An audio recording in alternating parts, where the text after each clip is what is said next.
Today on Rappler.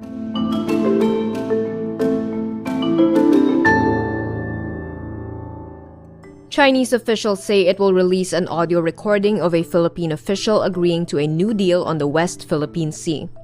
The parties of President Marcos and House Speaker Romualdez forge an alliance for the 2025 midterm elections.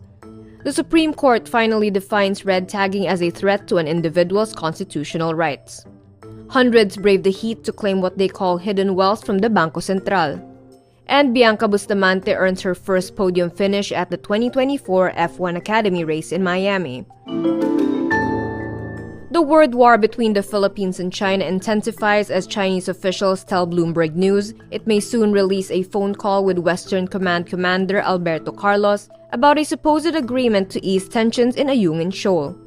In a transcript of the call obtained by Manila Times, Carlos allegedly agreed to limit the number of Philippine Coast Guard ships and civilian vessels for resupply missions, and to notify China at least 2 days in advance of a resupply mission to the BRP Sierra Madre.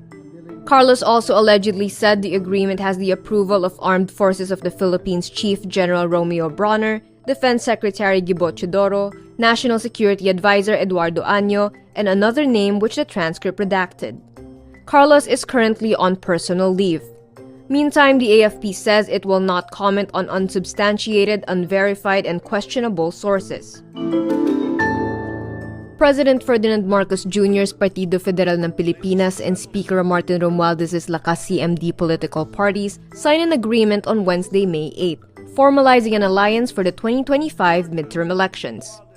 Lakas-CMD, where Romualdez is party president, is the most dominant bloc in the House with 100 members, accounting for 1/3 of the chamber's members.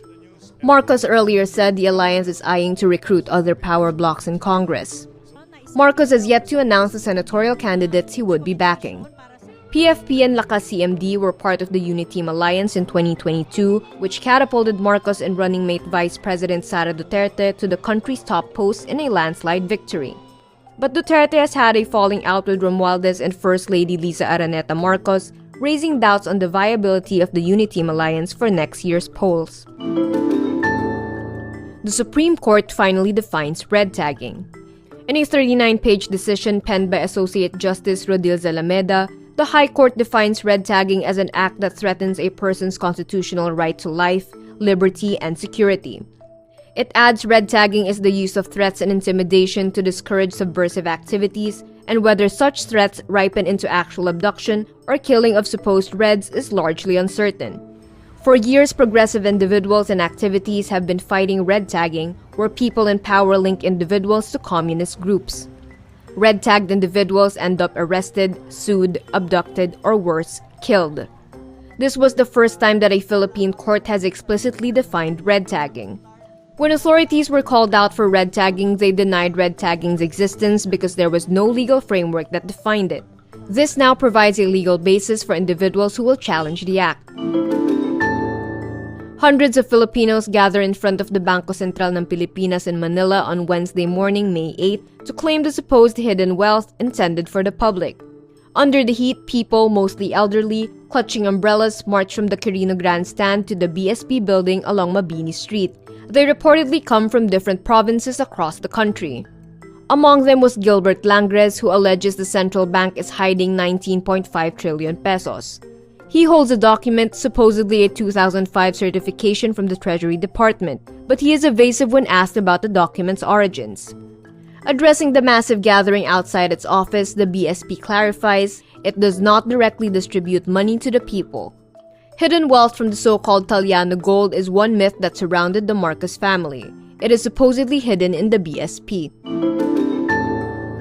Bianca Bustamante earns her first podium finish in the 2024 F1 Academy season as she places second in race 2 of the second round in Miami, USA on Sunday, May 5.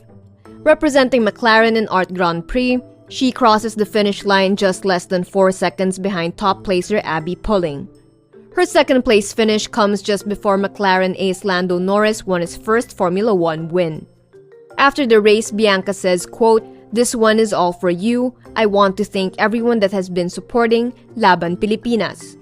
Bianca showcased grit and resilience in race 1, securing a 9th place finish despite falling to the bottom of the grid after a late start.